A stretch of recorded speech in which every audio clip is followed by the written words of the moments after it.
without a shadow of a doubt, my pick of the week had to be Five Ghosts, issue number 15. How much do I love this title? It never disappoints. In fact, my disappointment levels are so far in the distance, they are but a speck. And the only disappointment is that this isn't a weekly book. I have a question to ask you.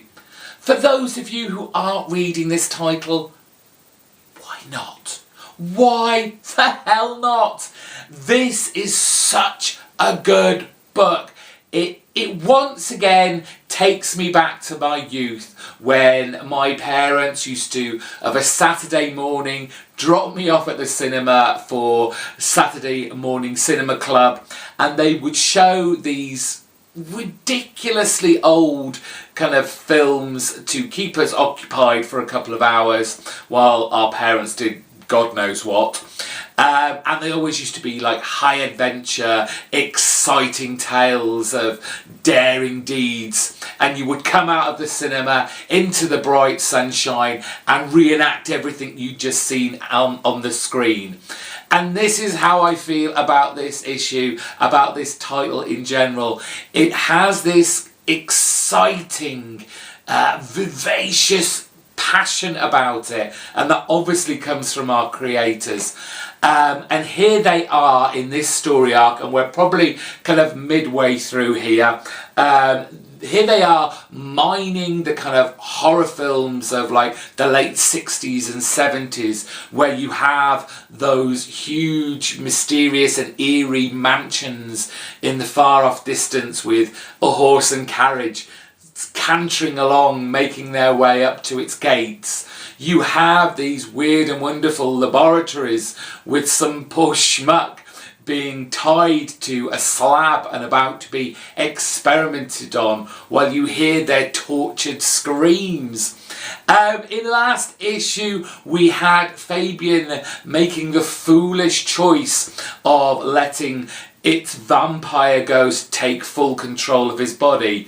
Okay, it sounded a good idea at the time because they were, him and Van Helsing, beset by a crowd, a horde of vampires, and were struggling somewhat in holding them back.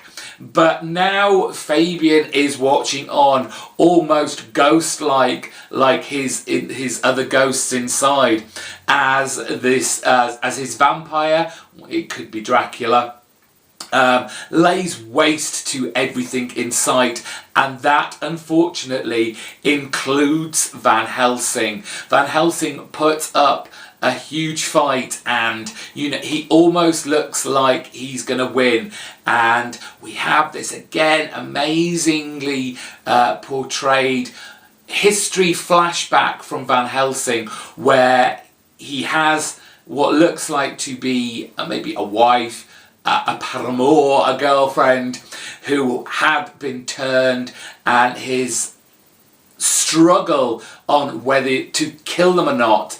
Again, Van Helsing makes the worst decision he can by not killing the vampire-controlled Fabian there and then, and walks off, leaving what looks like a defeated Fabian to walk off into the distance. But no, there's a twist, there's a shock, and Van Helsing does something, oh, I can't say it, but it is just like, shit, that couldn't have just happened. How the hell are they going to get round this? Is this the end of Fabian Grey? Is this the end of Van Helsing?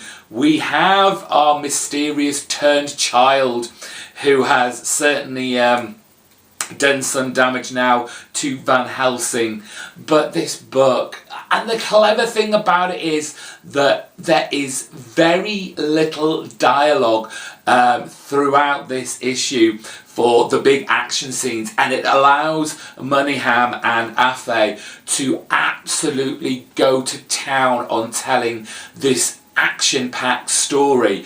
The artwork, the colours, every page is gorgeous. I cannot recommend this book highly enough. The story is so well paced, it's so well told, it's just eye candy from page to page to page. Please pick this big book up if you haven't already. It is an absolute pleasure to read month in, month out.